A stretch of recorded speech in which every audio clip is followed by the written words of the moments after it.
Warning: the Chaotic Culture Podcast is a program for mature audiences. The language and content presented in this podcast is of a mature nature that some audiences may not find suitable. Viewer and listener discretion is advised.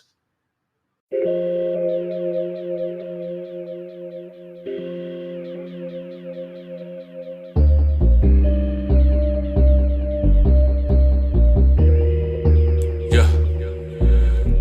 Embrace the culture, blaze the doja. Grab your loved ones and bring them closer. Extra, extra, read the poster. The KKP is taking over. Sleeping on me, better smell the Folgers. I've been razor sharp since the Motorola. Off for O, like the cover Oprah. Popping bottles, feet all in the sofa. It's a celebration, though the times is hard. It's raining blessings, give it up to God. Chaotic culture, the greatest pod. With Ked the Pro, the one in charge. But it's a celebration, times is hard. It's raining blessings, give it up to God. Chaotic culture, the greatest pod. With Ked the Pro, the one in charge. We're living in a chaotic culture. We're living in a chaotic culture. We're living in a chaotic culture. We're living in a chaotic culture. Oh, we're living in a chaotic culture. We're living in a chaotic culture. We're living in a chaotic culture. We're living in a chaotic culture. Oh, we're living in a chaotic culture. We're living in a chaotic culture. We're living in a chaotic culture. We're living in a chaotic culture. Oh, we're living in a chaotic culture. We're living in a chaotic culture. We're living in a chaotic culture. We're living in a chaotic culture.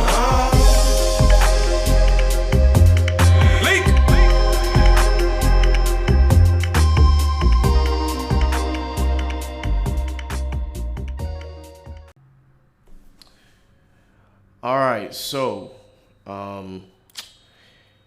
yeah, I'm about to get Moderna this Friday. I'm just hoping that that I don't, experience any of the major side effects. My mom already texted me saying, stay away from like aspirin and painkillers and whatnot. Which, I mean, I was not going to take anyway, because that would be kind of foolish, kind of stupid. But at least I'm going to avoid it as far as taking it beforehand. Now, afterwards, if I start to feel sick and whatnot, I mean, I'm going to take something, probably take some Tylenol, but we'll see where that goes.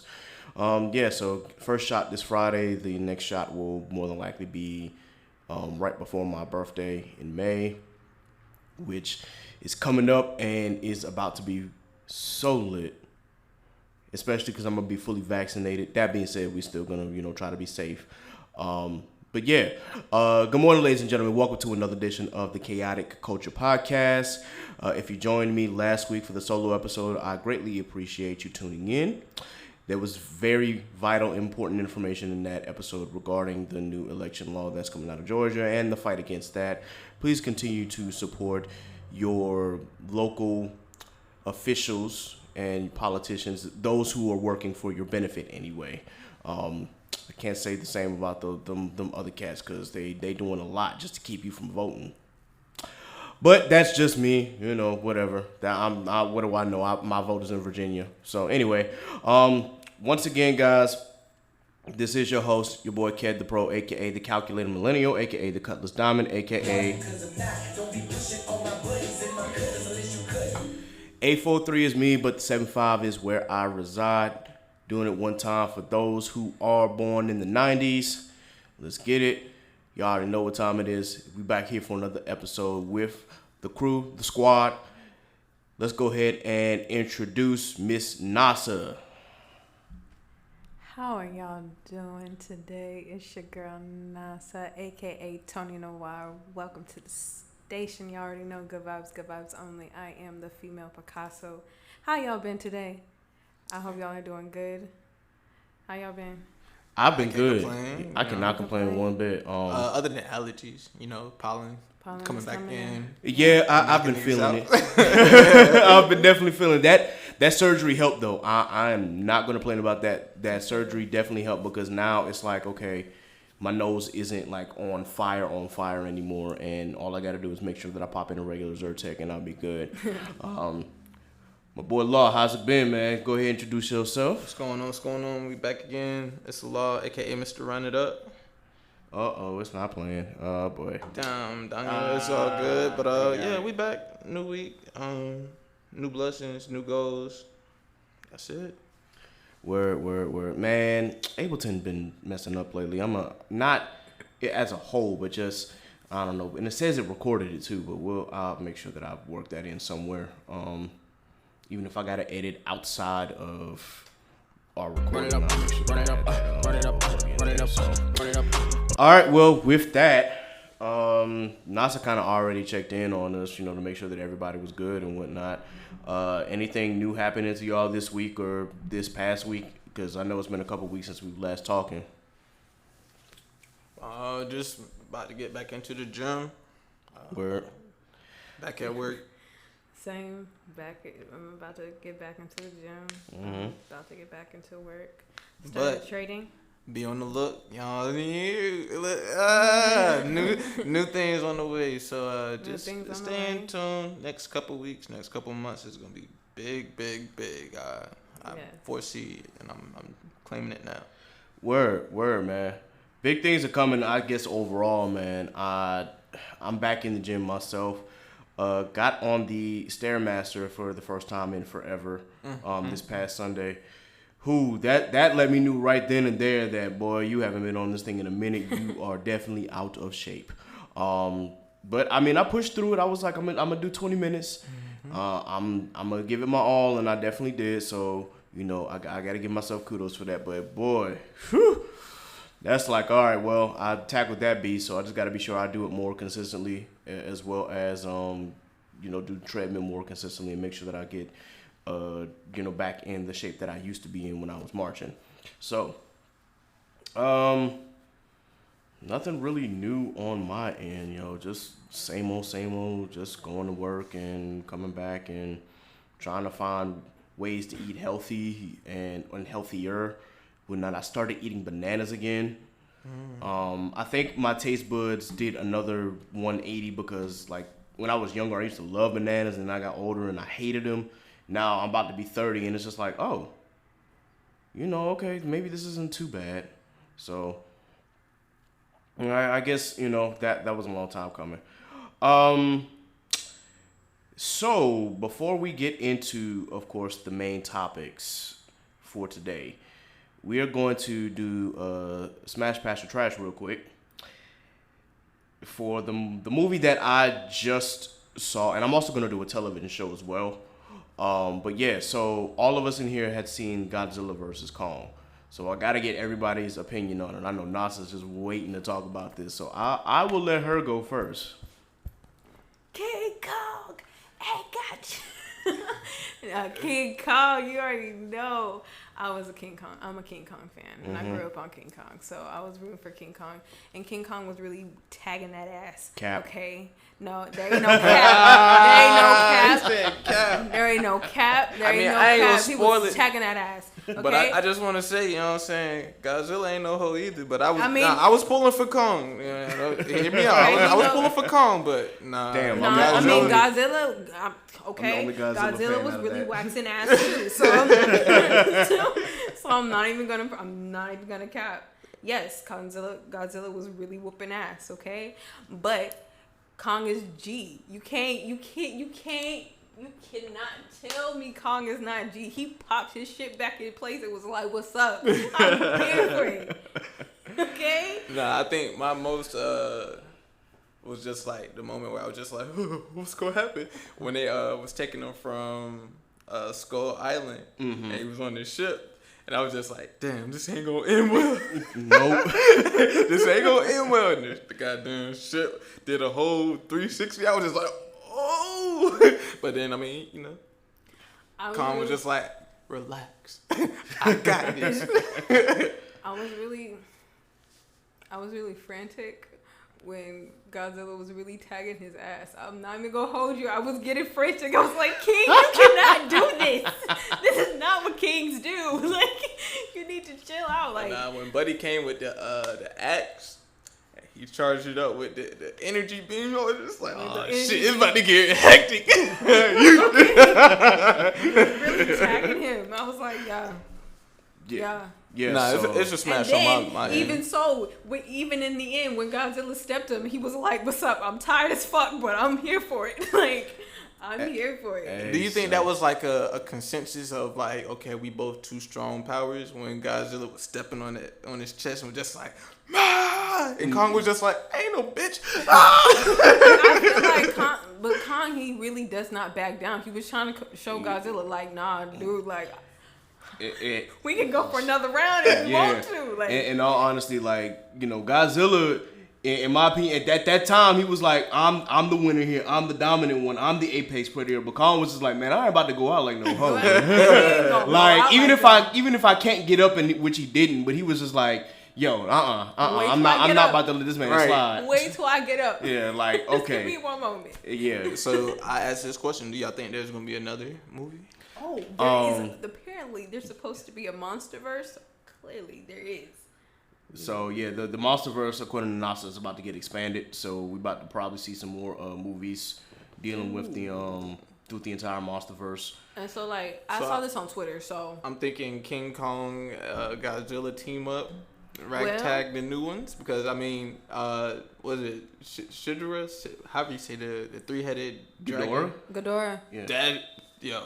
That was a bad. I was gonna say I don't think this is the end of Ghidorah. He might. It's not the end of Ghidorah. Yeah. I like Rodon. Like he was cold to me. Like I don't know. I like the flames. I don't know. Hey. But since we just finished, we just finished phase 1 of this MonsterVerse. Now we're on to phase 2. So phase 2 is gonna feature Rodon. So it's Rodon is the first movie. So they're doing like a whole movie for him. Then it's gonna be Kong Returns. Then Mothra. Then it's gonna be another Godzilla. I'm waiting for that Mothra movie. Yeah, it was dope to see the queen. Yeah. She was gorgeous. Absolutely. Yeah. But I ain't gonna hold the motherfucker that came up out the volcano. Just that's Rodon. I was just like, ooh. Yeah, man. I was just like, okay, I see what y'all doing there. He came out with the wings, and you know what I'm saying? I was just like, how is he flying and his wings burning? I'm just like, this nigga's made of lava. And then the last one of phase 2 is Monster Island. So I'm excited to see Monster Island. I'm going to see what that's going to be about. That's going to be a straight up battle royale. They're going to bring back everybody that Kong and Godzilla defeated, and they're just going to put them on the island and say, all right, Titans, go. Titans, go, period. And then phase 3, they're coming back with another King Kong. Then the second one is supposed to be Varan. Then the third one is Godzilla versus Mechagodzilla. Just the two of them. Should be interesting. Yes. Then it's going to be Destroy All Monsters, Part 1. Oh, I see how that's going. Yeah. And then Destroy All Monsters, Part 2. Okay. My quick opinion of the movie in itself. So I love the fights, obviously. My problem stems with the script. Clearly it's a kaiju movie, so I don't expect the script to be like complicated or, you know, the humans to have like, you know, complicated roles or major roles or anything like that. Like, again, it's a monster movie, it's a kaiju movie. I want to see, you know, Kong and Godzilla duke it out. That's the main purpose for me watching that movie. Mm-hmm. That being said, the script was just too trash for me to ignore. It was just like, really, guys? Really? I don't know. I don't really think that. I mean, it was kind of bad, just a little bit. But like, you kind of got the gist of it. Mm-hmm. I don't think it was more so like a Kong movie than it was a Godzilla movie. Like, there was more fighting scenes than there were just Kong trying to get to his house. If they didn't put it where the plot was for either party and they didn't include that third party, it would be a very lackluster movie. Well, I'm trying to keep it as simple as possible without spoiling it. Without the third party, it would have been a lackluster movie. It would have been them literally just fighting, and then they went about their ways. Yeah, and I think it would have been also I don't want to say a low blow or like cheap shot, but like if one party lost to the other and it went that way, it would have been a lot more angry and upset people. That's real. So I get where you're coming from with the plot and the storyline, but I think it did just enough to not be 3.5 apples. No, I get it. You know, in all honesty, I was glad that the third party was introduced. In which case, it made the fight, especially made, you know, Kong look like a G. Mm-hmm. That being said, I think the storyline was a little too jumbled. I think just for my taste, because I think the whole issue with Hollow Earth is like, dang, you could really make an entirely separate movie about this.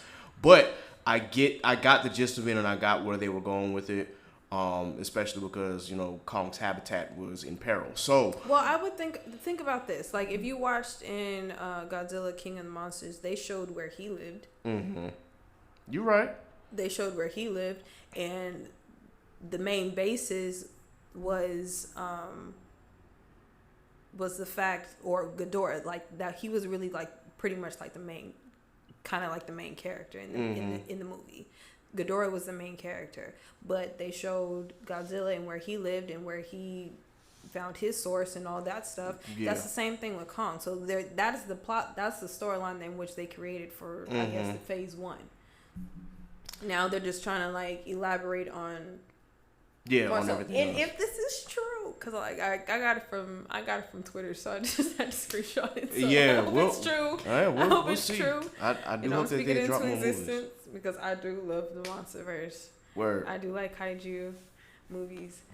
It honestly, it did give me a little bit of Pacific Rim vibes. Yeah. Yeah. So like, I could kind of see where like the two movies would have merged or have been their separate entities as well. Word. So, I know a lot of people, I looked on Facebook and a lot of people didn't like it, but see, I don't really take the people's opinions on Facebook that seriously. That being said, to me, I think the fight at the end made it worth it. So I'm not going to say smash, but it's above passing. So it's like right in that middle, like maybe like 7.75 out of 10 for me. Personally, like it's not quite an 8. It's not on the smash hit yet, but it's like okay. But I would watch it. But yeah, I would watch it again and multiple times at that. It's not my favorite movie of all time. It's not my favorite Godzilla movie of all time. But that being said, I still love the fight, and I'm glad that they actually included a fight between those two, and not like how they did in Godzilla 2014 when they rebooted it and you saw like maybe a total of 5 minutes of Godzilla throughout the entire movie. It's too much human interaction in that movie for me. I will say, I watched part of Justice League, and somebody had said on Twitter that they were disappointed that they didn't give more backstory. If they would have went and gave backstory on every character of the Justice League, that movie would be at least 6 hours long. Justice League already is 4 hours long. Mm-hmm. So I say that to say, back to what we were talking about earlier, if they would have gave a little bit more background to Kong or to Godzilla or the third party that they showed, or even just the other antagonists, there we go, the other antagonists in the movie, it would have made it a lengthier movie, which, I mean, it's not bad, but if it's not like Marvel quality where you can like every second of the movie is something that is going to keep you interlocked in it, it would have been drawn out. I think it was just, like I said, just enough to keep everybody happy. Yeah. And I guess with them coming out with a Godzilla versus Mechagodzilla movie, if it is true, I can see why they might have not put as much focus on said third party, redacted. But that being said, because I wanted more of that, of that plot, like, hey, we're going to do this by using this, and if we had gotten more of that, then it would have, to me, made the redacted into more of a major threat. But that being said, it was foreshadowing for the future. Definitely. So we will, hopefully we'll cross that bridge when we get there. So while we are on the subject of Smash Faster Trash, I gotta talk about, if you have not seen the show Invincible on Amazon, watch it. Watch it. I've seen all 4 episodes. It's good. All of them. It's another superhero show. Excuse me. The episodes are about a little over 45 minutes in length. But I promise you will be like, after the first episode, it kind of like just goes along. You're like, oh, okay, yeah. And then the end, you're just like, wait, what the hell just happened? And from there, it just takes off. So definitely, if you haven't watched it, I'm not going to drop any spoilers until maybe next week when I've gotten everybody a chance to see the actual show. But yeah, I definitely will say that show is a smash. It's a superhero cartoon for adults, without getting too raunchy, of course. Obviously, there's still The voice cast, excellent. The soundtrack, also excellent. I think y'all will like it if y'all haven't seen it, but definitely check out Invincible. I might be late to the party, but I just watched the first episode of Game of Thrones, and boy, that shit finna take off. hey man, well I'm glad you're on the Game of Thrones train. Seasons 1 through 7 you'll enjoy. The last season, well, I know. Everybody just talked about it. It was just like, yeah, it was bad, but yeah. I'm trying to do better myself with trying to watch shows. Mm-hmm. And I just got on, well, maybe because I like anime or like kind of like cartoon shows. So I just finished like Disenchantment. And, like, Okay. I'm still working on the this last Mouth. series. Yeah, okay. Big Mouth. I love Big Mouth. I usually binge that in a day. So, well, I wish my soundbite was working because I would have did my anime lately stuff. But with that, I'm gonna just let y'all know I'm actually getting through One Piece quicker than I thought. I finally made it to chapter 100. So it's like, okay, chapter 100 down, I got 909 chapters to go.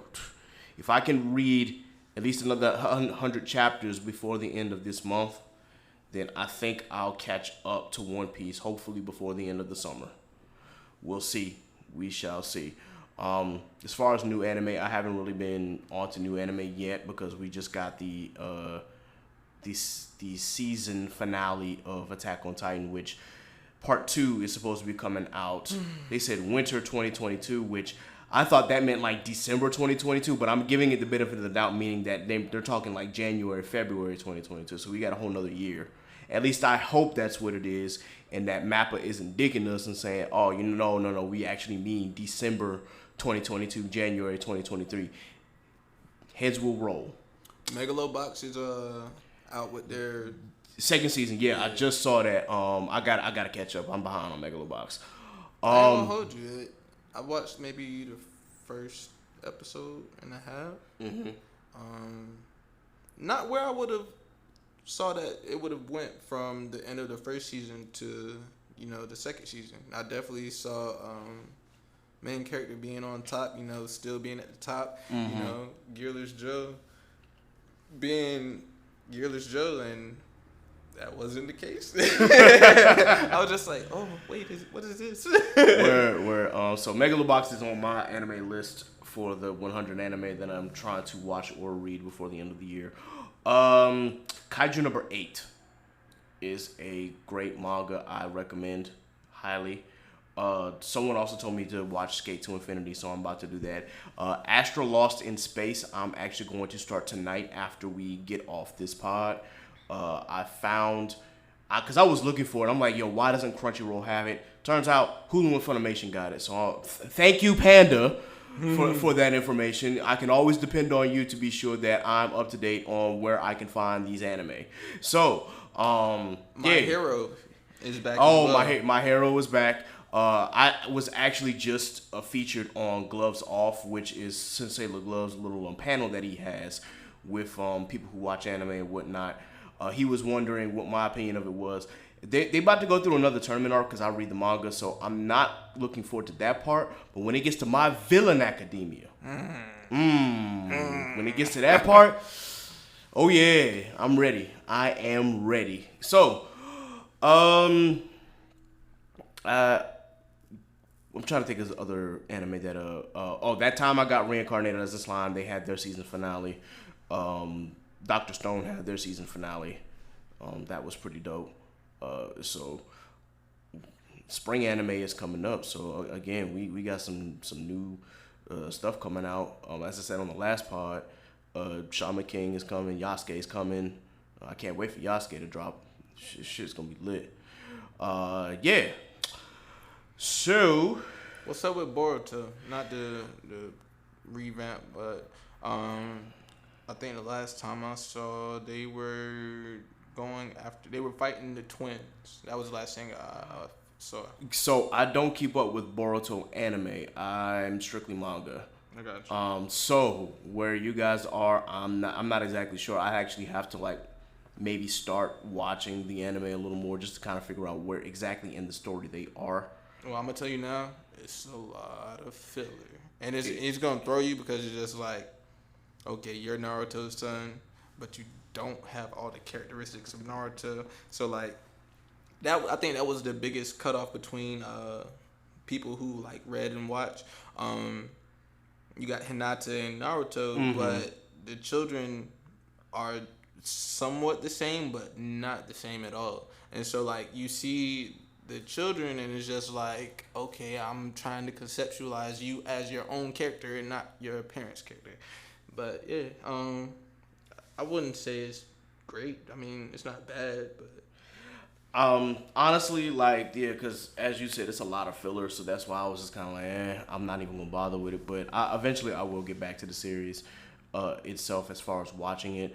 Where the series at as a manga, yeah, my boy. I'm no spoilers, but my boy Naruto, man, he's still alive, but I just gotta shake my head, man. That hurt. That's all I'm gonna say. Reading those last couple chapters where Redacted got killed, it hurt. I'm just gonna leave it at that. But that was the boost or the catalyst for Boruto. Yep. So we gonna see, man. We gonna see how that turns out.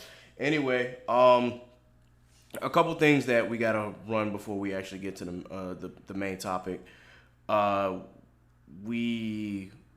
wanted to go over you guys' segments real quick. So since we introduced Nasa first, let's actually start with Law with Good Job, Lawrence. Good job, Lawrence. All right, cool. So last episode that I did my segment, I talked about NFTs. More news on NFTs. More news is coming around to what non-fungible tokens are. A lot of artists. I think the last time I saw Luka Doncic, he just sold an NFT. I'm not sure on the price point, but it's really one of those things now where if you have a video or if you have a short clip or a meme or a GIF, and you feel like that, it could make money or you could profit from it, all you have to do is basically take it and you file it under what they call an Ethereum chain, and a little bit more research to it.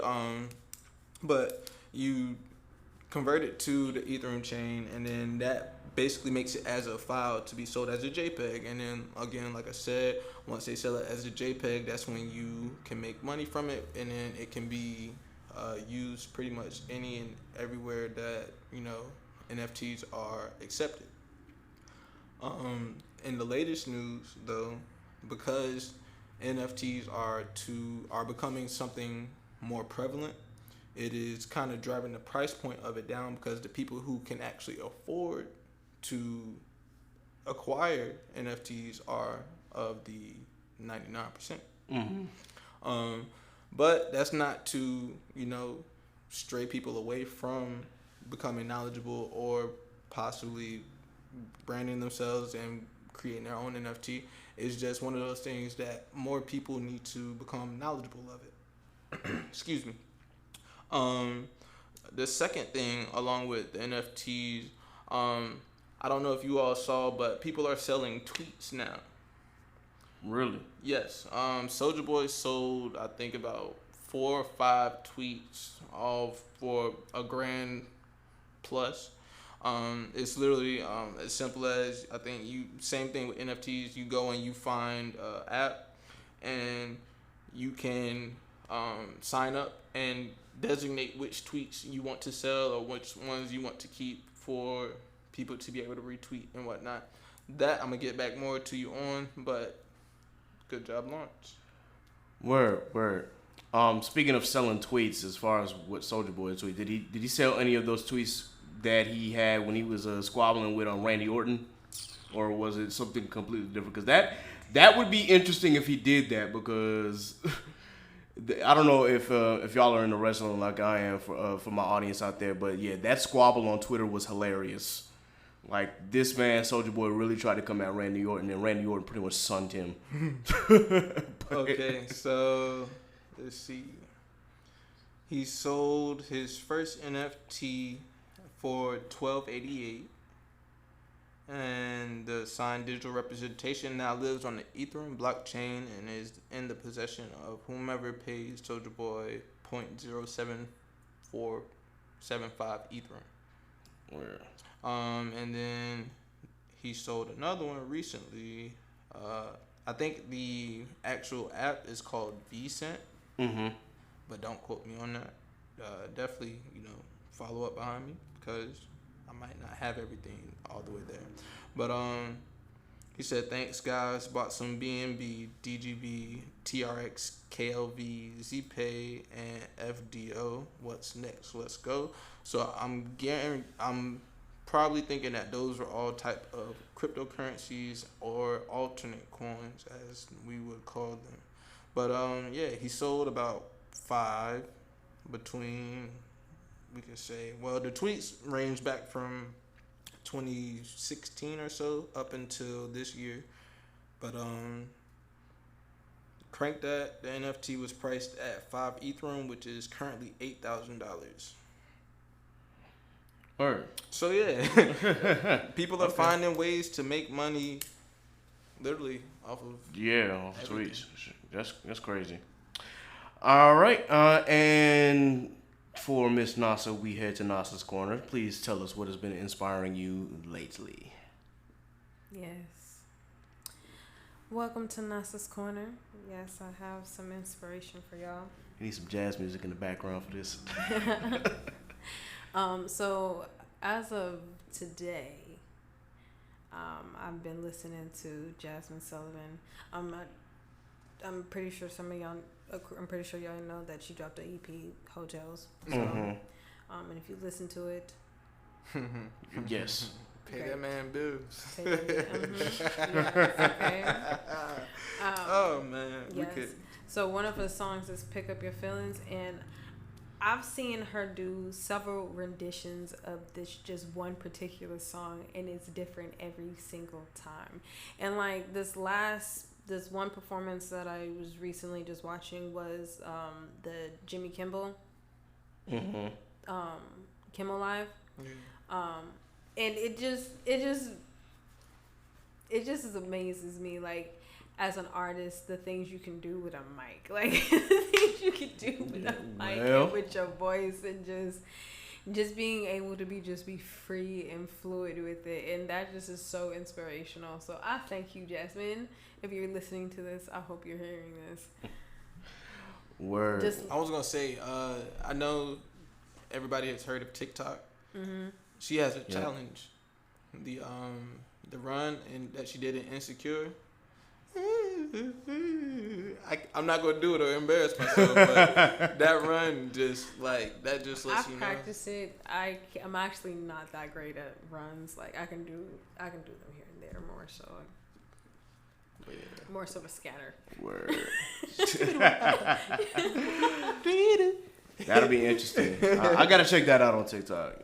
I actually gotta get more involved on TikTok, especially with this podcast. Make sure we do, do some crazy things on there. I want to entertain myself, so why not? I ain't gonna be like heavily involved like some of these people, but yeah, still I wanna try it out just to see if it's what all the hubbub is about. Basketball. Before I forget, of course, March Madness just ended yesterday, and I'm gonna go from Saturday to what happened yesterday. So Saturday, obviously, we had Baylor beat the dog crap out of Houston. It was like it wasn't even worth watching. So you had UCLA versus Gonzaga, and they were going blow for blow, score for score. It was back and forth. Last bucket. Yeah. Pretty much to the last bucket, all the way into overtime. And my man Jalen Suggs pulled up from almost half court for that 3-point shot that went in. And pretty much the rest is history. And Gonzaga went to the national championship. Mm-hmm. And then Baylor beat the dog crap out of them. It was like Dang, so and a lot of people on Facebook and whatnot, they was dogging Gonzaga because they're like, oh, they're in such a weak conference. You know what I mean? Yeah, it's a small school, granted, but they still did excellent in their tournament, in the actual tournament itself. And it's not like they didn't see the competition or anything like that. Yeah, I admit that their actual conference, they could use more competition. But, I mean, they're just taking advantage of what they're given. That being said, they still made it all the way to the national championship.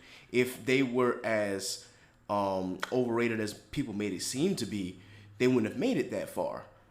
So I'm just gonna keep it a buck, man. It's not that Gonzaga wasn't talented. It's just that Baylor had a scheme and a game plan ready for them boys.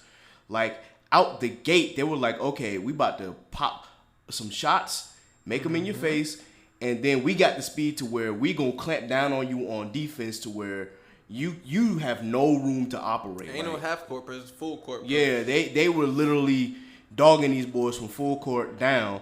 On top of the fact that Gonzaga's game is based off their center, Timmy, and they were bumping him off of his rotations and making sure that they would provide help defense on the guards. But then when they saw that their man was open, they got back to him right immediately. I'm talking about clamps. Yeah, like they had the clamps on these boys. Like the only reason why Zaga came back to knock it down to 10 points at the half was because they was getting to the line. That didn't work in the second half. Not at all, man. Like, and It then kind of reminded me, you remember back in, I want to say it was like 2004, 2005, back when Baylor, the football team, like they had a squad for football. Like, it kind of reminded me of that. Like, this is the uprising of Baylor being back in the top contenders for stuff again. Cause that's real. for between men, women's, and the football, those three programs right there for the school were busting. No, you absolutely right, man. And then like for a while, the men's basketball kind of fell off, but then women's Brittany Griner. Yeah. And then football's always kind of been Hit or miss. yeah, mainly up at the top, but then sometimes they're not able to like crack that national championship. Now that we have a college football playoff. That being said, they're always talked about, so it's like they're always going to be in the conversation. But yeah, man, now and the Baylor women, unfortunately, I don't know if you would have said that they got hold in the tournament. I mean, that's between y'all. I mean, the women still did good this year, but it was the men who brought home the championship. So shouts out to Baylor for doing it and for really like showing their dominance, and Gonzaga had a great season. Unfortunately, it did not end in an undefeated season. They got hit with that one L where it counted the most. So, but anyway, do you think with everything that's been going on with college sports, we're going to see more athletes opting to go to HBCUs? I've been seeing a lot of athletes, 4- or 5-star athletes, that have been choosing HBCUs as of late, and I'm hoping that trend continues. I think there needs to be more balance, especially between our black colleges. We got to have more talent that's come in, because in the past, that's where the majority of our talent came from.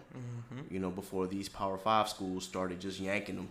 So, and of course, they've had the resources to do that, and the exposure to get these the black talent out there. So I'm just hoping that with everything that's been going on within the past years, especially with Colt 45, that people have just been making wiser decisions and whatnot, but also just putting more money into the HBCU revenue, because for the longest time, it just seems that there's talent there at HBCUs, but it's often overlooked.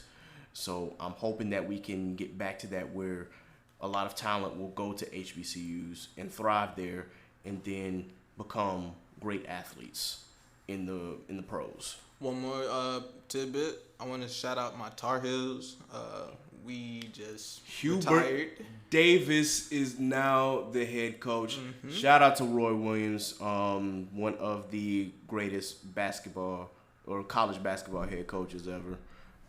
Definitely brought a few chips home for the Tar Heels. So I'm excited for Mr. Davis I am coming too. into this role.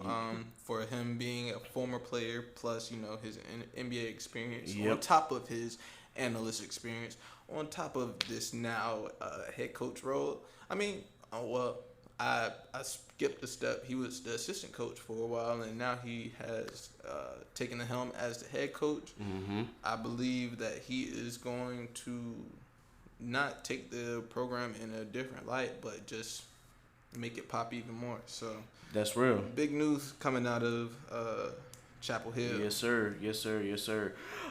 With that, we've got a couple more things that we got to talk about. We are going to get into, of course, the little elevator fight, quote unquote, between Quavo and Sweetie. We're going to talk about the verses, and then before we close out, we definitely have to discuss DMX. But we're going to take a quick break, so don't move, ladies and gentlemen. We shall be back.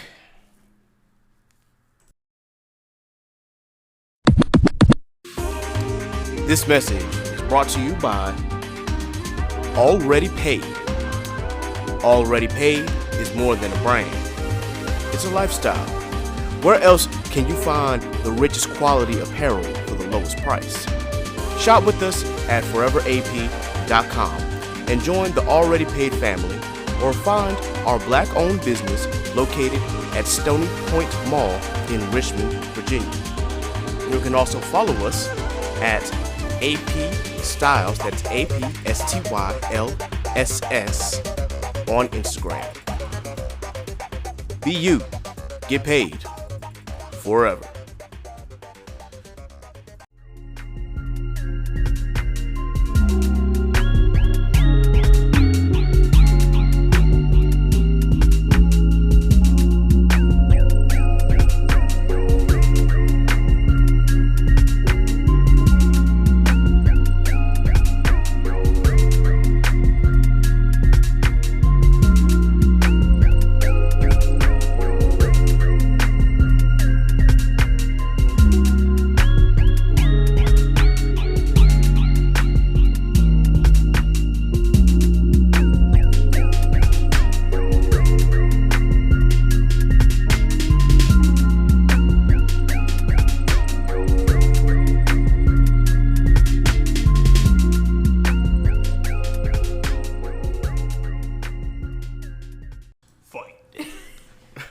All right, y'all, we are back. Got some food in my system, so I'm feeling a little better. So where we left off, we are going to quickly just discuss the Derek Chauvin case, or as it's more famously known as the George Floyd trial. And for me, in all honesty, I can't watch, because if I see that video again, or if I see any element dealing with that, it's just ripping the Band-Aid off. Yeah, pretty much. I'm not comfortable watching the trial. I'll be okay just getting the updates and seeing what the witnesses and the testimonies are saying, because I can't deal with it. It's like, yo, I don't, for one, not to say or take away anything, but you can see how affected those witnesses were when you watch some of those clips, and it's like, that's too much trauma for me to process. Again, I'm good. I'll just keep up with it on, reading on CNN or MSNBC or somewhere, just to be sure that I'm updated on what's going on. But in all actuality, like, as far as like watching it live, I just could not bring myself to do it. So it's just too much for one person to deal with. I mean, maybe it might be different for somebody else. Maybe they want to be watched and interested, and then maybe those who are willing to learn what it takes to uplift the black community, maybe they're going to watch, and maybe they'll be able to have their eyes open just to see really how, for lack of a better term, how messed up certain policemen are. But that's neither here nor there. For me personally, it's just too much trauma. Is it bad that I feel like even if we were to get the proper representation for all communities within the judicial system, that there still won't come a change or reform? It's the way that the system is, because again, the policing system was pretty much a descendant of how slave patrols were. So because they took a lot of their,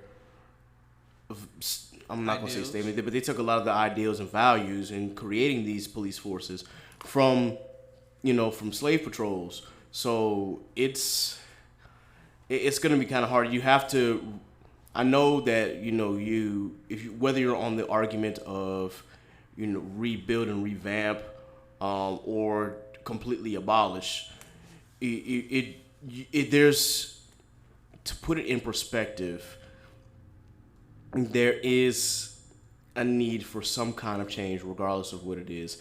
Now, I don't personally agree with, Joe Biden saying that he wants to throw money at these things because he thinks that, certain departments or certain elements need to be more funded than others. But, I mean, in cases like these, especially with George Floyd, as the cashier was saying, the police should have never been called. It should have never got to that point, not for a fake $20 bill.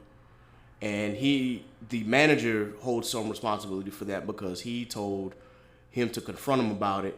And I'm just like, bro, you don't do that to start, because now you're putting the cashier's life in danger because you don't know what old boy Mike got. He might have been, granted, I know with the issue with George is a little different because I think he wasn't aware that it was fake. But still, if somebody ran up in there trying to run a scheme and you go after that person, and next thing you know, you the one laying in the street, that's not a good policy to have because you put more than one life in danger because of that situation. But was the manager on trial? Or witnesses or speakers? I don't know. I know that the cashier was, but I do not know if the manager was. I have to look into that again. Just being full honest, I don't know. So I'm just gonna leave it at that. I haven't looked at I haven't seen the trial. Only because it's just like I'm gonna keep it 100. Like, parts of me is just like, I kind of know how this is gonna end. But then parts of me is just like, there's still hope, because I hope that someone within that jury, or just the jury itself, checks the reality of it.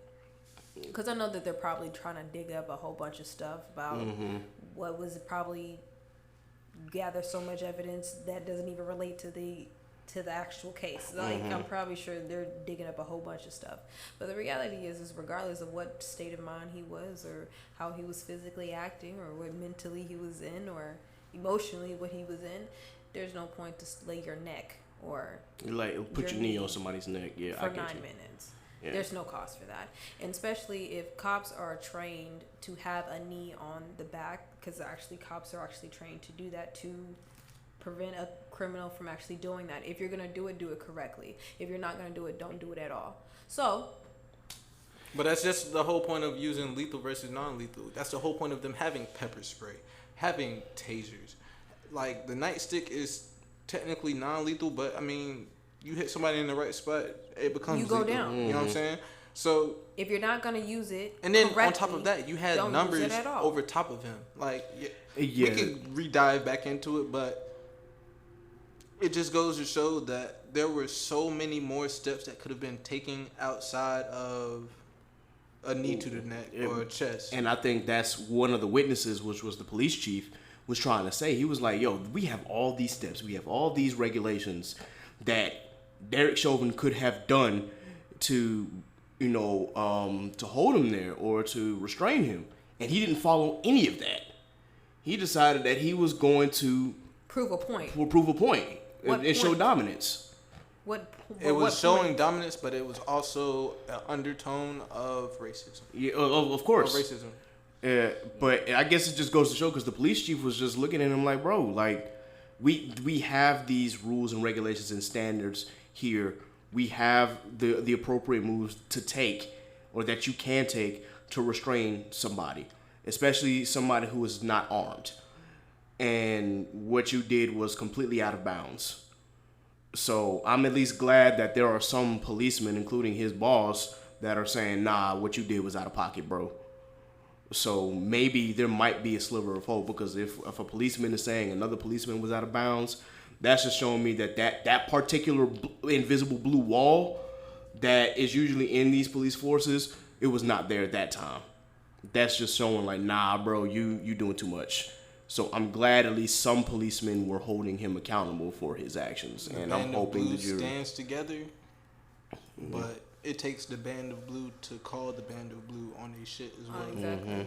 Because at the end of the day, all of them swear to the same oath. Yeah. And are all given the same. They're all given the same training. Yep. They're all given the same training.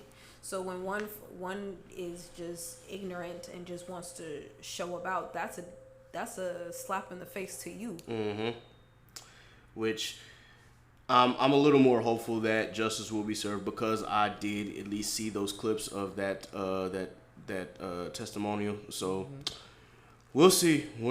That defense lawyer, he getting on my nerves. Oh no, that defense lawyer can go to hell. I'm sorry. He getting on my nerves. Like, he's really like trying to gather so much information that doesn't even relate to the shit that he's saying. Right? I mean, that's his job, though. I mean, I get it. And I mean, I'm not, making or sitting here trying to justify that what he's concocting is BS. But I mean, I get it. He's a defense lawyer, but at the end of the day, that's like you trying to defend that a stove ain't hot. That's a good way to put it. You know what I mean? Like, unless the stove is on, it's hot. But if the stove is off, unless it was just recently turned off, it's still gonna be hot. That's real. So, with that, we're going to move on to a little more ratchet side of the culture. Yeah. So I'm not sure.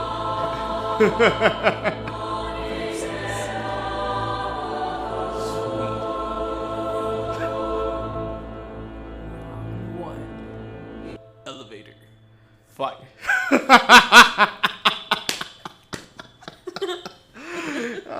Ignorant as fuck. Excuse my language. Well, honestly, I think it was dragged a little bit more than what it was. Mm-hmm. Quavo is a rapper who has a lot of jewels. So if that book bag contained what I think it contained, which would have been his jewels or something of the sort, Sweetie was wrong. Now, does that mean that, he ain't really sling her around, but even still. You still slung her and flung her against a wall and then wrestled with her. No, look. She also put up her own fight. So, all right, this is my last 2 cents. Don't put your hands on either party of your relationship and you'll be fine. Boom. That's me. I saw the shit, so I'm just like, it was dragged, cause it just looked like they was tussling over a damn box, and it could have been. I mean, I saw a couple tweets, and some were saying like, okay, well, Sweetie was wrong because if that was his stuff, you don't take his stuff. But I mean, like, I get that part. And I mean, from the video, Quavo even took the stance of that angry dad that like had to pop his child in public. Like it was give my shit back, bing bing bing. Oh, damn, see, you got me out here showing up for the. God damn it, the fucking elevator. Like that's legit what. No, literally. What it like? It would have, but the voiceover. The voiceover would have been. Sweetie on the floor just. Yeah, I honestly thought she was milking it a little bit, but that's just me. I mean, shit. Now, for all practical purpose, I'm just gonna say my 2 cents. Should Quavo have maybe he should even play in the tug of war the way that he should have? No, I mean obviously you don't want to engage in physical activity, but I understand the fact that he was trying to get his stuff back and he was trying to leave. Whoever's box it just wasn't that serious. Like, I feel like it wasn't that serious. Like, hey, this is gonna be a bad comparison, but compared to all the elevator videos that have surfaced from like years past, that was tame. That was very tame. Yes. That was very tame. My favorite one will always be Solange. My favorite video will always be Solange in that video. Because B, I would have never known that Solange was tagging Jay's ass in the elevator, okay?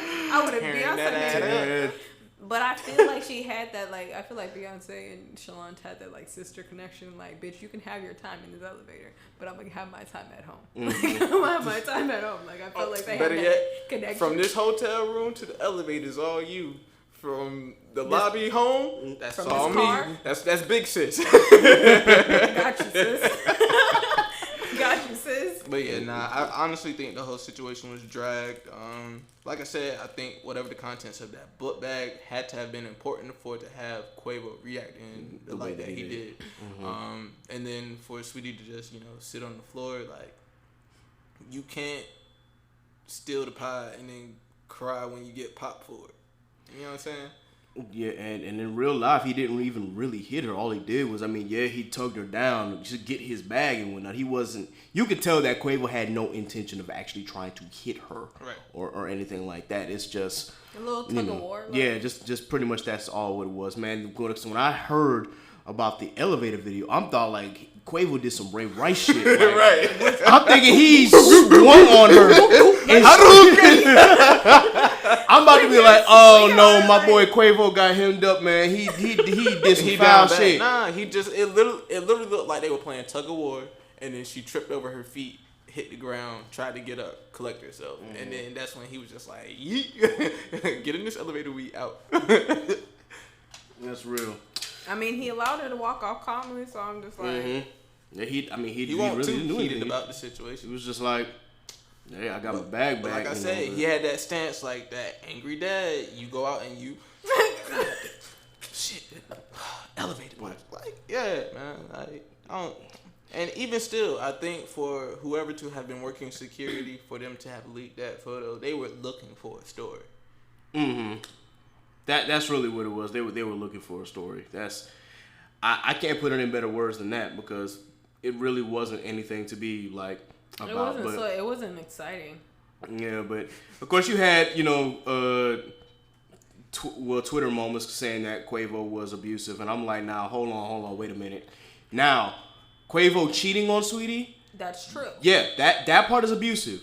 What he did in that elevator? Come on now, y'all. That's cap. It's just it was very dragged out. Mm-hmm. Like, of course, the cheating is very true. Him repossessing that damn Benz. Yeah, that's abusive. Like that is all the way abusive. We laughing, but that in itself is true. But calling him an abuser because they had a little tug of war in you ain't see it like.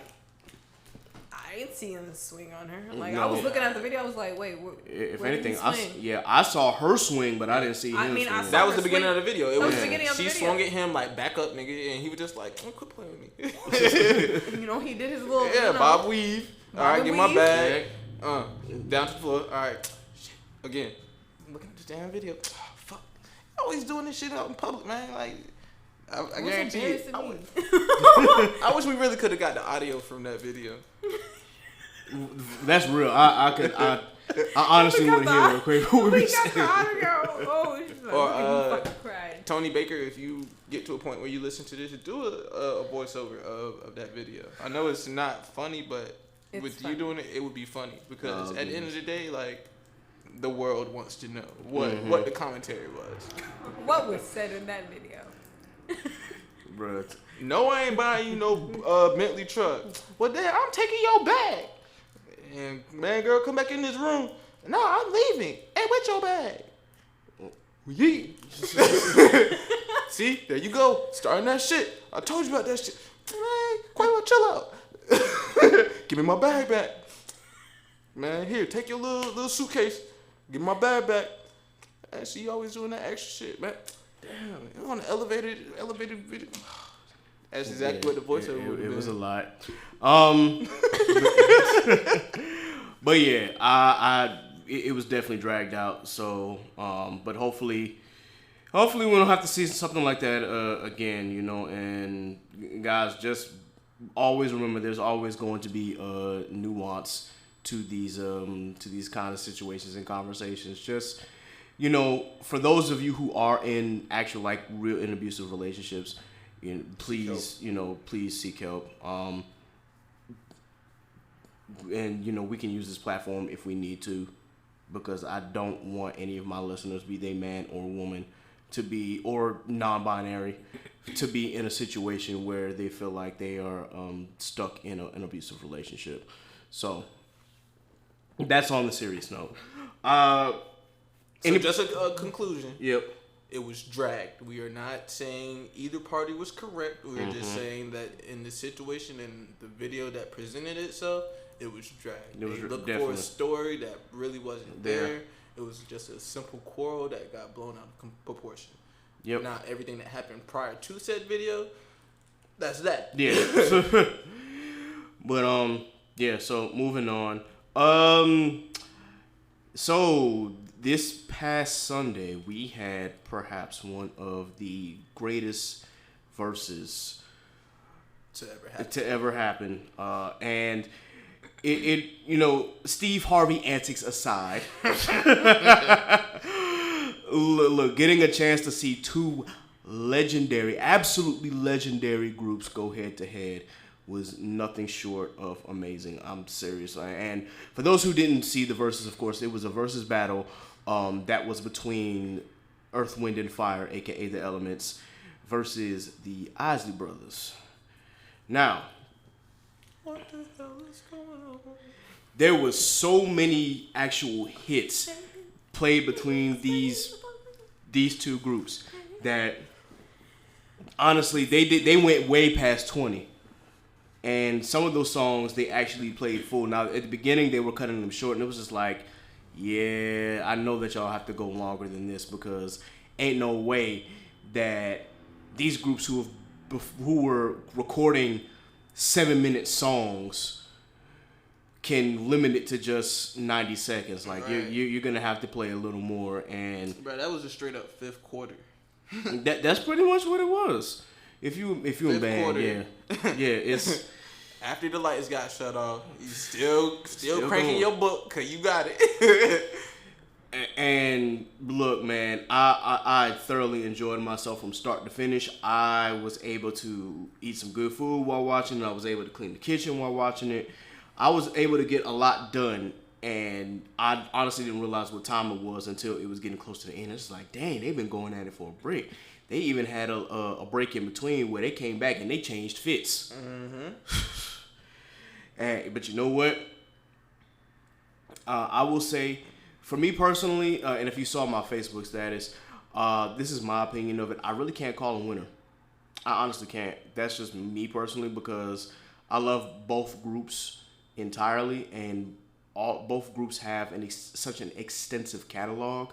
The Isley Brothers been making music since my mom was a kid. Like, they've literally have been making music since 1958, 59. And they have literally had at least one hit per decade.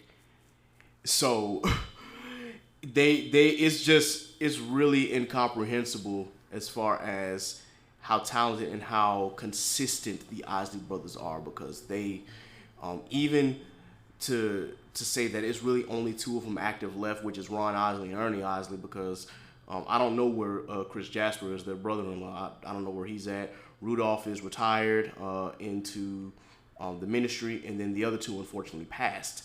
So, but just seeing how far that they have come, and it's really just short of amazing. But I will say that the MVP of that night, especially at the end, was Ernie. Ernie busted out that guitar, and I honestly, Ernie Isley should be talked about amongst the greatest guitarists ever. Full stop. Like, he should be in that conversation. I will admit myself that I didn't know how great this man was until I literally saw him play. I knew he was really, really good, but I was completely blown away from Ernie's performance. Especially when they got to Who's That Lady at the very end. Ooh, that man he went in on his guitar solo, like in. Bro was going off and showing off, and I'm just like, yo, this man, give him his flowers. Please put him in the conversation. I need to hear him in the same conversations as Jimmy, which, if you didn't know, Jimi Hendrix was actually a guitarist for the Isley Brothers, and Ernie looked up to him. I'm not going to say he learned from Jimmy because I don't really know that full story, but I do know that he played in the band, and then when Jimmy left to do his own thing, Ernie was learning how to play guitar, and he ended up being the guitarist for the Ozzy Brothers. So, but you need to put him in that conversation with him. You need to put him in the conversation with Slash and with Carlos Santana, all of them. All of the greats that you can think of, Ernie Isley needs to be in that conversation. That's all there is to it, at least from that perspective. Nasa, I know that you watched. How did you feel? Oh, I loved it. Ah. I loved it. I'm a big Earth, Wind, and Fire fan. Philip Bailey actually went to my high school, so. Oh, okay. He actually went to my high school, so I'm actually was proud to see that. So. Philip still got vocals at 69. Okay, and he still got vocals and he still got the hair, so. Period. Right, I see he gave up the long locks, but I was like, okay, you know what? He still got the little part on the side. Okay, I'll give him that. Okay. And a lot we don't talk about Earth, Wind, and Fire enough as far as their musicians as well because they are legendary. Did they play Serpentine Fire? They did play Serpentine Fire. Man, I gotta go back and watch it. Yeah, bro. Watch it. They played Serpentine. Matter of fact, when they played it, I hopped up. I was like, oh, Serpentine Fire, let's go.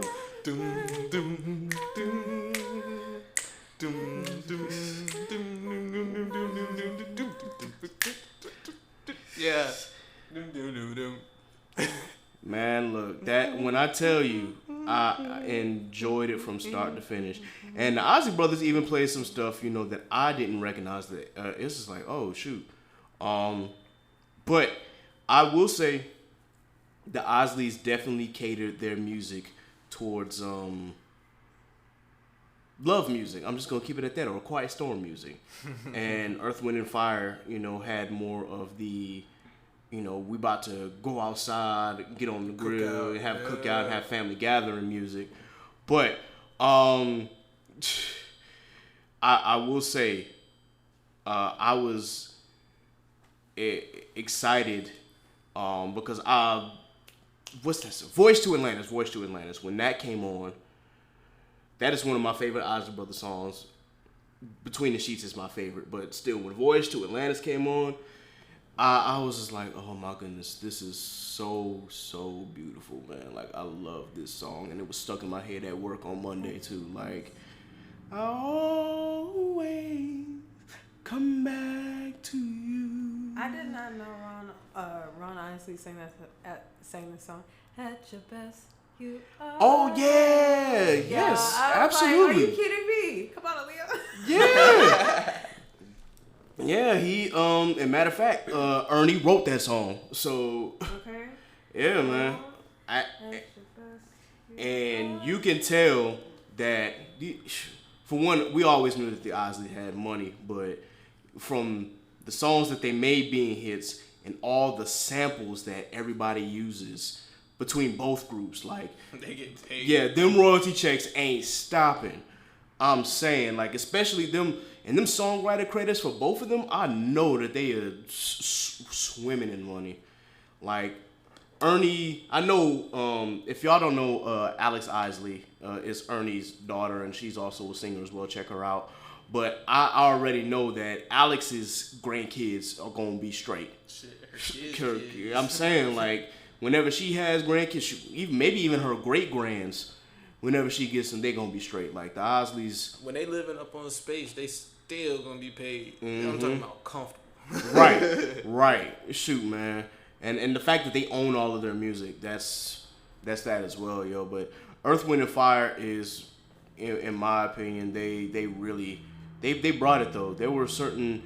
I will say the only disappointment that I had was that I was not expecting them to play "Let's Groove" as the second song of the entire battle. Okay. I was like, They wait knew a minute. what they were doing. Yeah. They came prepared. I was just like, well, wait a minute now. Like, why y'all throwing that heavy hitter out like right now? Come on, save that for the end. But I always have to remember that they have so many hits to get through that it's you know, I guess them playing it at the beginning was warranted, but I definitely was like, okay.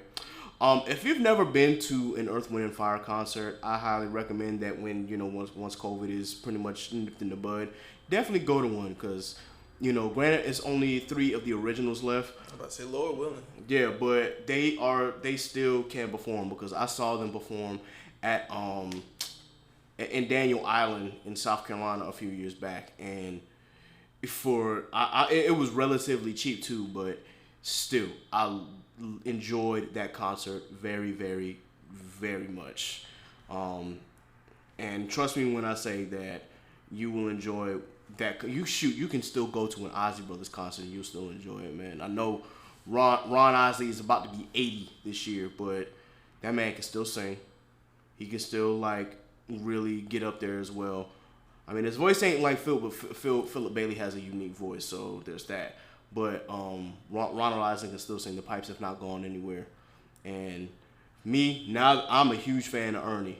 So if I ever get the chance to go to an Ozzy Brothers concert, I'm like, I want to see Ernie play guitar. Thanks. Go ahead and kill it. And the jokes that were going on during this versus, yeah, Steve Harvey, bro. Said, man, look like Darkwing Duck. I was waiting for someone to say that. Yes, bro. Oh my goodness. And then I actually saw the side by side. I was weak. Wow, bro. Yeah, man. That boy. Also, on top of that, they just said that he was talking too much in the beginning because it seemed like after every song he had to pipe in, not one of their stories, but one of his.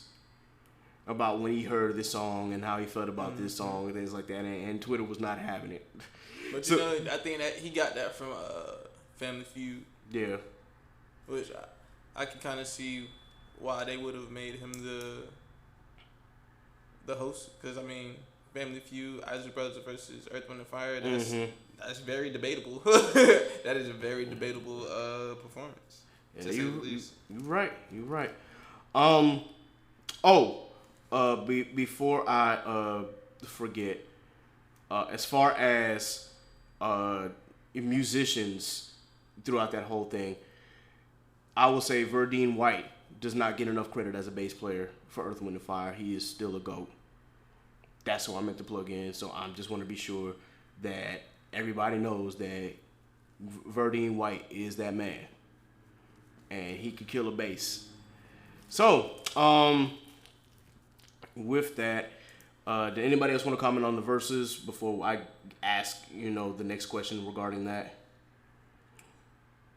I just think that any verses from here on out are going to have to be top notch. Like, they're going to have all their ducks in order. Because, yeah, from what I did see and the comments, yeah, that verses went up. Oh, yeah. On the good Lord's day. Indeed. And if I will say that there are a few verses out there that were like really, really, really up there. Like obviously Jill Scott and Erykah Badu's verses was like that. For me personally, the Beanie Man versus Bounty Killer versus was like that. They said the Monica and Brandy. Monica and Brandy. They said that was good. I ain't gonna hold. Did they ever do Anita and Sade? No, they haven't. They need to. That would be an interesting battle. Anita Baker and Sade. What was the ladies that did theirs? Gladys Knight. Oh, Gladys Knight and Patty. Patty LaBelle. I heard that one went That up. was good. DMX and Snoop Dogg. That was a great one. And we're gonna get to that in just a moment. But yes, that was a great versus as well. So yeah, to the little known verses and whatnot, because I know that they E40 versus Too Short. That was a good versus. It didn't. Yeah, it did not get as much views as the other ones that we talked about, but that was very criminally underrated. That versus was good. That versus was actually really good. And E40, he is such a character. Oh yeah. E40 is such a character. I'm here for it, but that was a good. Versus. I think we're gonna watch that again. Apparently, his wine slaps. And granted, his wine has been out for years, but he was drunk. Yeah, he was already drunk, but he was lit off his. Somebody told me that they had bought his wine and it was really good, and they drank too much, and they were just like, "Yo, you got to be careful with this wine because it will literally put you on your ass." So yeah, I'm wine. Here I come. I'm definitely gonna get a chance to try that out one day. Is there another versus that anybody is interested in seeing, or maybe even create a fantasy versus who you think should be the next one? Anybody got any ideas? I want to see Kendrick in a versus. Kendrick versus Cole. That would be interesting. That would be very interesting. Top Dog versus TD. TD. Yeah. Well, Oh, I Top mean, Dog is TD. you know what I mean? Dreamville TD versus yeah. Dreamville versus TD. That Dreamville would versus Top actually Dog? that would really be great. Honestly, if they ever decide to do it. We didn't get the chance to see this, but I still want to see 3 6 Mafia versus Bone Thugs and Harmony. We were supposed to get that, and we never got it. Like, I was waiting, I wanna see that because you got two legendary rap groups who were beefing at one point, coming together and doing it. Like, I really want to see that because they both laid 3 6 Mafia and Bone Thugs and Harmony are pretty much, I would say, they are the modern day inspirations for where rap is now. Just from the style of rapping that both groups were able to produce, and from the beats that 3 6 used to throw out there. Just the overall influence of today's rap game, you can tell came from 3 6 Mafia and Bone Thugs and Harmony. So I really do want to see that rap battle. Could you say Nas versus Jay-Z? I would actually like to see that, as long as I don't know. How would they feel if Jay played Takeover and Nas played Ether? Would they agree to do that, or would they have to leave those two songs out of it? Like, no, we cannot play this. Is it kind of like the Gucci and Jeezy? Well, these two they squashed their beef long ago, and they're actually on really, really, really good terms. Like with Gucci and with Jeezy, I can say that at least the beef is squashed. I don't know if they're on speaking terms like that. I don't know if it was squashed, but Gucci's disrespectful. In that Yeah. So let's make that very clear. He was very disrespectful to that man. Okay. I'm poking up. I was just like, I will say, I was like, come yeah. on, nah, that was. That versus itself, Gucci got disrespectful, but at least those two, if they ever have to do business together, they will. I think Jay and Nas are actually like on really good terms, but there was an interview where Nas said that he can't listen to Ether anymore, or he doesn't perform it anymore because he doesn't want to tarnish that relationship. That being said, if you have a versus between them, would it be the same without those two songs? I mean, or could you find a way around it? Have a decent repertoire, so I mean, They have hella songs. They can find a way around it. It's just about the logistics, like you said, and is that really a requirement? clearing. Like that song is not a requirement. So it necessarily wouldn't be a requirement, but I can imagine what the folk on social media would be like, yo, Jay-Z got to play Takeover, yo, Nas got to play Ether. Like, we want to hear it just because that's the history between those two, but. I honestly don't know if that is actually required from them. Like, I don't think they necessarily have to play it. I just know that is what a lot of the audience would probably want to hear. But that is a very good suggestion, though. I want to say Twister, and another. I'm trying to think of another fast rapper. Like, you say Tech Nine? Yeah, but Tech Nine. Yes, yeah, I would like to see that Tech Nine versus Twister. Or Twister versus E40. I mean, were the no. What about Twister versus Busta? No, no, because Busta's not really in his own category. So, but like, it would have to be Tech Nine versus Twister for me because like both of them like technically like they go at the same rate. I would say Busta, he's not really like he goes in and he has one song where he's just straight gas, no Yeah. breaks, and then he'll back it off for a couple songs, and then have another song. Let's go! Yeah, but like with Twisted, that's their lyrical sense. Like that's what they do. I would say maybe Crazy Bone, but I've already did Crazy Bone and Crazy Bone is part of Bone Thugs and Harmony, so I already did Bone Thugs versus 3 6, so that wouldn't really make much sense. But as far as like who can go, I would say like as far as chopping. I don't know what it would Method and Method Man and Busta. Would that be a good one? I don't know because I don't know about Method. I think Method. I don't know what Method Man would do because honestly, we've seen there was a Wu-Tang versus with Raekwon and Ghostface Killer. Mm-hmm. So I don't know if Meth would go up against anybody else that would be in Wu, or if he would go up against maybe like his partner Redman, who he collaborated with a lot. Yeah. That would probably be an actual battle people would like to see. I don't know if it would be Method Man and Busta though. That's a good one. We need to find an opponent for him. Everybody figure out who would be a good versus against Busta Rhymes. And let us know. Right. Who else do you think would go against 50? Like 50 Cent? Mm-hmm. What's that nigga's name? The Game? Nah. No. It would be Ja Rule? Nah. I was gonna say you can't put them in the same room. Like them no, do not do that. do not do that. Wait, Young Buck or Lloyd?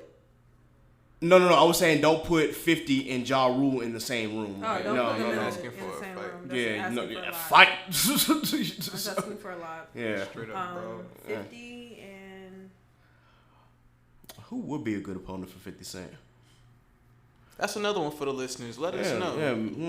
Who do you think should go up against Busta, and who do you think could go up against 50? And let us know. First 5 might have a surprise. Yeah. You know what I'm saying? I'll post that question to the Instagram and to Twitter and see what I get. who would you think? Who would be a good competitor against LL Cool J? That's interesting because LL Cool J's catalog goes from the 80s all the way to the late 2000s. Absolutely. So he has a strong category. Yeah, you got to find somebody who has a strong enough category. Who's hanging to in there? Who was hanging in there? Exactly. Right. Can't do Nelly. Nah. Nelly already went against Ludacris. Yeah, so. he can't do that. That's actually a very, very good question because I'm trying to think of who has the catalog that withstood the test of time to go up against him. I would say, I don't know if I would I was gonna say Kanye, but I was like, nah, Kanye fits a different time period altogether. So, Fab. I don't know if Fab would be a good opponent for not for L. It might be. It would have to be somebody that was in the 90s that was like really, really strong. I think that might be able to do that. It would be somebody. I feel like the 90s was really like the startup of the groups. Mm-hmm. So, you had LL by himself. He was holding it down. Dolo. Yeah. Dr. Dre. I don't know. Oh, you know what though? Maybe LL versus Ice Cube. Because Ice Cube does have an extensive category. Granted, he doesn't have maybe as many hits, like actual hits as LL. But if he plays some of the stuff that he did with NWA all the way to the 2000s after they stopped rapping, that might actually be a decent enough battle. Ice Cube versus Ice-T. Battle of the Ice. Battle of the Ice. That would make for an interesting headline, that's for sure. Battle of the Ice-T. Like, I got one just for the ladies, really. Mm-hmm. Trey Songz. Like, who would be a good battle against Trey Songz? Versus... I think it would either have to be Chris Brown. Chris Brown's category, Chris Brown's catalog is at this point is way more extensive than Trey's. Yeah. I say somebody like Jeremiah. No. Maybe Neo. No. Man. Not even. Trying to throw names out there. Who can match Trey? Who would be a good matchup for Trey? Jacquees. Hell no. Absolutely hell no. Trey Songz does the same shit. Ooh yeah, like he does the same shit. Like I feel like Jacquees is more for like late 90s to now. LA 90s to now. I know what would be a good one. Genuine versus Tank. Well, yeah. That would But be a see, good nah, one. if y'all did that, y'all gonna Or have to. Genuine versus Tyrese. I was gonna say you might have to include Tyrese in that because Tyrese gonna go off on Twitter if Tank and Genuine have a battle and he's not included in that. Oh my God. If y'all see some of the comments that this man Tyrese be making on these verses, What do you want from me? this man. That's all I can't get that out my head. What more do you want from me? And Jay-Z John, man. That John was funny. Right, man, yo. That's interesting. Because the only person that we were talking about like a couple months back that might be a good versus for Chris Brown, we were saying that it might be Usher. I was about to say we missed out on a lot of people. You got Usher, Maxwell, The Weeknd, Tevin Campbell. Wow. It's D'Angelo, John Legend. Well, see, D'Angelo did a versus, but he only did a versus by himself and a couple of his friends. Because he's that nigga. Yeah. Okay. That man said it's He's D'Angelo that for his nigga, versus. okay? I'm the only man who could do a versus by himself. I was By like, you know himself. what? We still got Jodeci, Ooh, Frank. if they did Jodeci versus should they? Jodeci versus Miguel. Mint Condition? Jodeci versus Mint Condition. That would be a good one. That would be a good one. That interesting. We got Marvin Gaye, TLC. No. It would have to either be Jodeci versus Belby DeVoe. Beavido. Yeah. Shit. BBD. BBD. Or maybe Jodeci versus Boyz II Men. That. Okay. That would be good. And then, what's the other groups? I mean, you got a lot of groups in the 90s. Shit. If we talk about those who have extensive catalogs, those are probably going to be your best bets. You got SWV. Oh. Isn't there supposed to be a battle with SWV? Yeah, that would be good. SWV versus Escape. Yeah, I think that is happening. If I'm not mistaken, I don't know when, but SWV versus Escape. Yeah. I'm here for the SWV. They should do one for Please. the Fallen Legends too. Oh yeah, like because people were saying there should be one for like Mike and Prince, and there was a whole debate on that. Because some people were just saying like Mike would absolutely like destroy him. I'm like, now wait a minute, now Mike has some hits, but like Hey, you come out with that Purple Rain, like yeah, please do not discount Prince, like because Prince is When doves cry. Prince has some hits, man. People were really sleeping on that, and I had to put somebody in this place because one dude was just like, "Oh, Prince only has one notable song." I'm like, "Who? What? What notable? We are not talking about Prince Rogers Nelson, are we? Like Okay. Rock one did you song? crawl out from under? Yeah, like because I can name 10 Prince songs off top. It's without even having to hardly think about it. So hell no. Whoever said that, I think was just doing that for attention because I gotta obviously get Stevie on one too. Stevie Wonder. Now that's interesting because who would go against Stevie Wonder? I'm wondering who would be a good opponent for him. It has to be somebody that's legendary that has a good catalog too. The only person I could think of for is Ray. But he would have to have somebody to represent him. Well, If In Vogue was still together, would have to be In Vogue versus TLC or no. that's out of their category or out of their league. That's out of the league. I'm trying to think of another girl group in the 90s that could like Brownstone Okay. versus In Vogue. That would be amazing. Yeah. Because vocally snatching bitches. Okay. Tony. Tony. Oh man, see. Tony versus Mint Condition. Okay, that's a good matchup. That is a good matchup. That would be a good one. Because okay? all the live instrumentation included in that battle. Okay, absolutely. Man, I'm just hoping that we'll see. I don't know what it's because Raphael Sadiq. I know him and his brother weren't seeing eye to eye right now, so I don't know if they would ever happen or not. I hope so. I hope they get back together, but I heard that they weren't on the same page as of late. So. Damn. Yeah. Alicia Keys versus Janelle Monáe. Well, she already had a battle with John Legend. Oh, because of the keys. Yeah, because they both play piano. So you would have to find someone who could go up against Janelle Monáe find another opponent. We'll think about these. Definitely tune in and let us know. Please do. I'll post a question on Twitter as well as on Instagram. We'll find out what would be a good versus. Please, let us know what you think would be a good versus, or what's a fantasy versus that you have.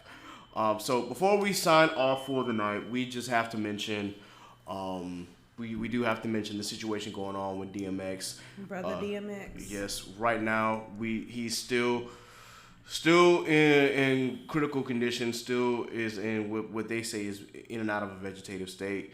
For those who don't know what happened, obviously what TMZ says, he OD'd, and everyone says that, well, he actually had a heart attack. I'm thinking, well, two of those, if you put them together, something probably happened to where he relapsed and had a heart attack because of that. And so now what they're saying is that his brain might be injured.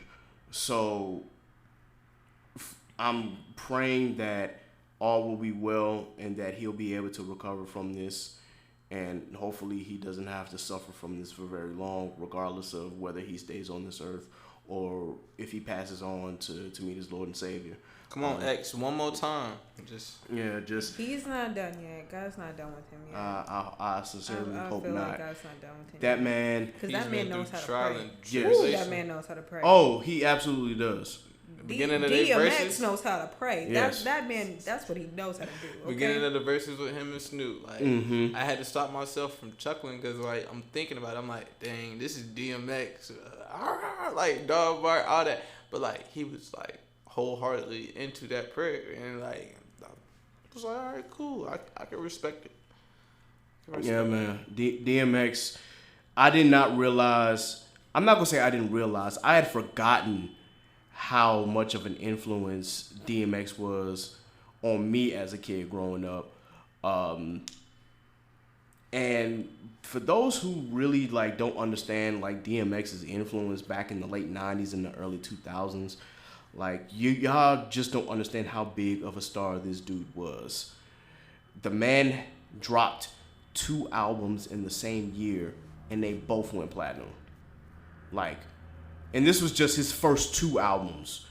If you've never listened to It's Dark and Hell is Hot or Flesh of My Flesh, Blood of My Blood, please go listen. There's a lot of dark stuff in those albums. Like some of those songs you probably like would play now and you'd be like, whoa, wait a minute, dude, like you're doing too much. But you gotta take into account what he was going through. Exactly. There's a lot of pain in those albums, like a lot of pain. So you got to take it with a grain of salt. But I definitely listened to It's Dark and Hell is Hot again while I was working out this past weekend. I use that because a lot of his songs are really, really like dark and motivating, especially when you lifting. And I know people don't. I know that he has a lot of hits, but anytime that I hear the intro to It's Dark and Hell is Hot, and I'm getting ready to lift, I'm like, oh, I'm into another gear now. That is one of the best intros or rap intros ever. Like that man it starts off dark, and then as that beat builds, you just like, oh, yep, time to go. Time to just go ahead and let's start lifting. But definitely prayers out to DMX, man. Like I'm hoping that God is not done with him on this earth just yet. Because that man went through a lot and has been through a lot. And I'm just hoping that he will continue to share his light and his story, because there was a lot of stuff that I did not know that he went through. Like I did not know that his mentor was the one who got him addicted because he laced his blunt with cocaine. Like that's too much, man. And we were just talking about it. I'm like, man, no wonder Kendrick was just like, and y'all wonder why I rarely smoke. Now imagine if your first blunt had you foaming at the mouth, because they did the same thing with K-Dot. Like his friends did that shit to him. So it's an addiction. The pain of addiction is real, man. You can't really just blow people off just because they got something going on. Like we have to find ways for us to fix our people, especially when they are addicted and when it comes to substance abuse. It's not talked about enough. And we always have to take it to where we are finding ways to heal those or helping those who are going through that. Like, I don't need to see any slander on artists who are going through this kind of thing because you don't know what demons they're fighting. You really don't. And DMX had a lot of those demons. And despite that, that is still one praying man. I'm about to say, he still found a way to come to the light. You know what I'm saying? Exactly. So I think what he's going through right now is just another test from the devil. And as strong as his faith is and what he's shown in the latter years, I think he'll pull through. I hope so. I'm praying he will. I'm praying he will. I'm praying for his family too. I know that they're going through it right now, but everybody is definitely showing love. Like how the Rough Riders Motorcycle Club came to the hospital and was playing his music outside the hospital where he's at. Like, that man seriously influenced an entire generation. And Wasn't he in a biker movie? I know he was in Belly. I don't know, was he in? I don't know if it was Biker Boys or if it was Torque. I don't know if he was in any of one of those movies. I honestly don't know, but still, I always remember his performance in Belly, if nothing else. If nothing else, I will always remember that movie. That is, and if you haven't seen Belly, we gonna go back to when we had that episode with Relatable versus Debatable. If you haven't seen Belly, we taking your black card. Like, you have to see that movie, if nothing else. So yeah, I've watched Belly multiple times. Yeah, let's keep the prayers up. I'm definitely gonna be continuing to listen to DMX's catalog. I'm gonna try to get to since I started over from scratch, I'm going to try and get through Flesh of My Flesh, Blood of My Blood this week. And then next time I'm in the gym, try to get through And There Was X. Excuse me. And then just keep going until I can find a good stopping point. But, all right, y'all. So, before we wrap this up, anybody got any black businesses or any black podcasts that they want to shout out?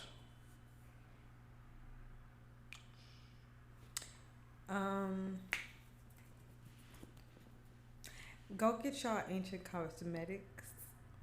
Go get y'all's Juicing Life Bar smoothies.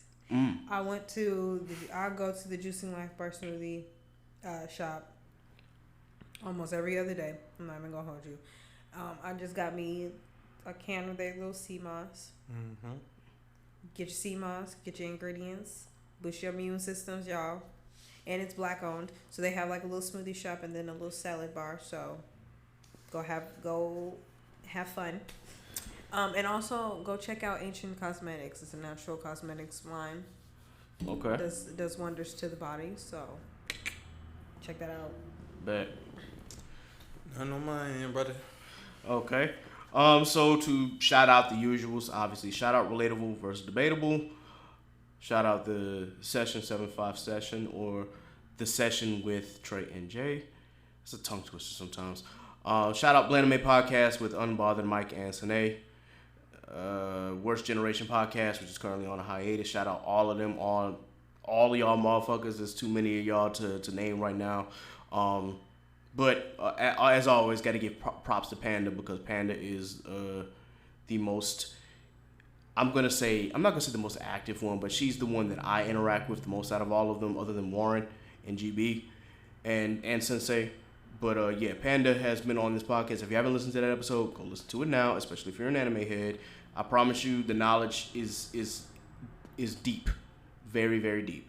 Shout out to the Culture Marauders. As far as podcasts, definitely check them out. There is another podcast that I'm thinking of that I'm really trying to remember off the top of my head, and it's for whatever reason it's not clicking.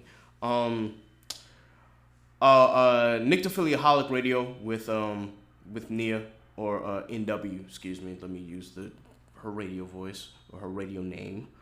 Keep that respectable. I'm trying to think if that's all that I had. Maybe that's it. I know that there's one that I'm not thinking of right now that I know I should be talking about, and for whatever reason, I can't think of them. Hold on. I'm gonna look and see. Truth and Transparency podcast. Oh goodness, man, how do I forget about my man? Yeah, definitely go and check them out. Go listen to them. Please be sure that you are listening to them, especially to my boy Malcolm. You know, went to Hampton together. That's my boy. Duke still sucks. So Tar Heels forever. But yeah, I gotta throw that out there. My bad, Malcolm. But you already know how I feel about your Duke Blue Devils. Dookies. Yeah, them guys. I think that is a wrap for this episode. For all those that are listening that are thinking about choosing the HBCU, do it. Please. Please. We will always promote our HBCUs on this platform. Not just because all of us went to Hampton, but because that's who we are. So yeah, please support your HBCUs. Please, if you have offer letters to attend one, please do. You know, black colleges are the foundation of our success, or the majority of black success. So, and we are going to continue to uplift.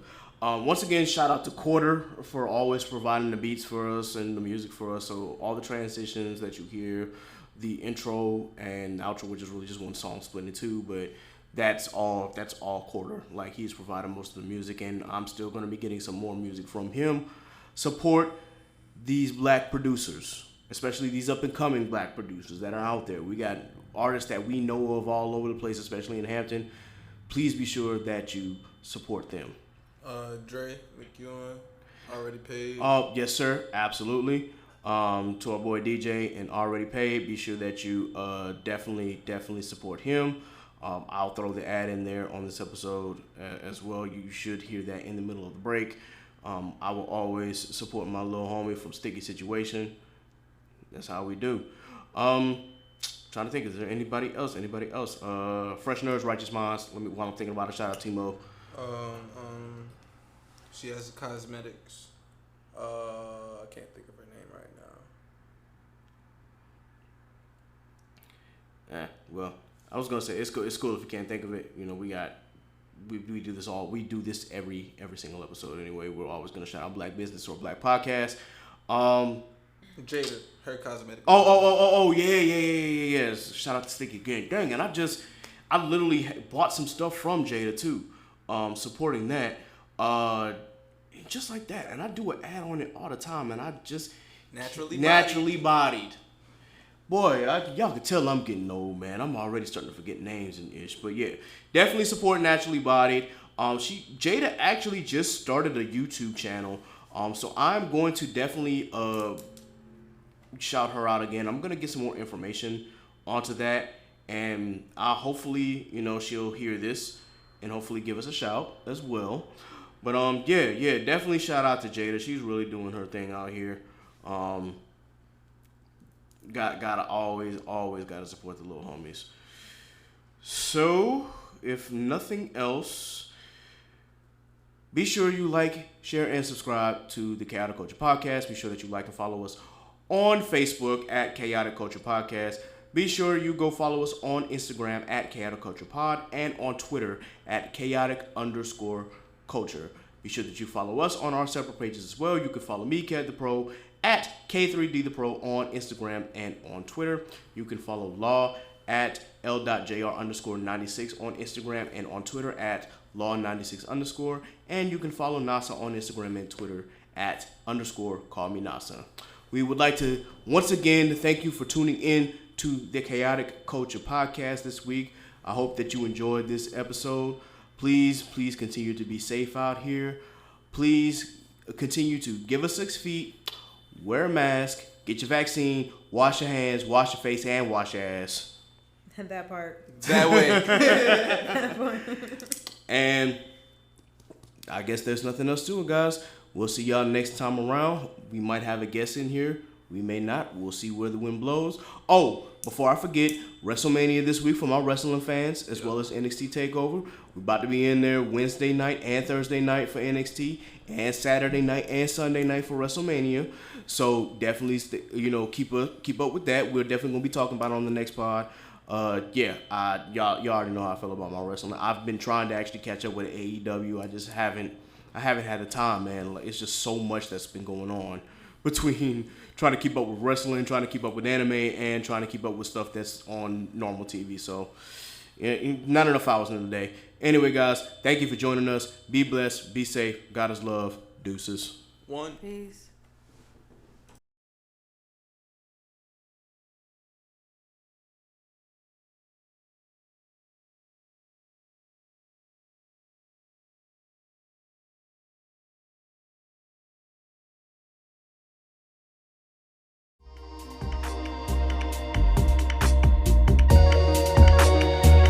Look, it's chaos in these streets, so let's talk about it, please. Let's hold some conversation. You see where I'm coming from. Yes, it's so amazing. Go ahead, get comfortable. You can grab a seat, take a load off your feet. Yeah, welcome to the table. We don't tell no lies over here. This ain't no fable. We just live our lives over here. We ain't no angels. We just shine our light over here. We got the power. We just showing love over here. Cause everybody needs some, yeah. And we don't need a reason. Everybody needs some.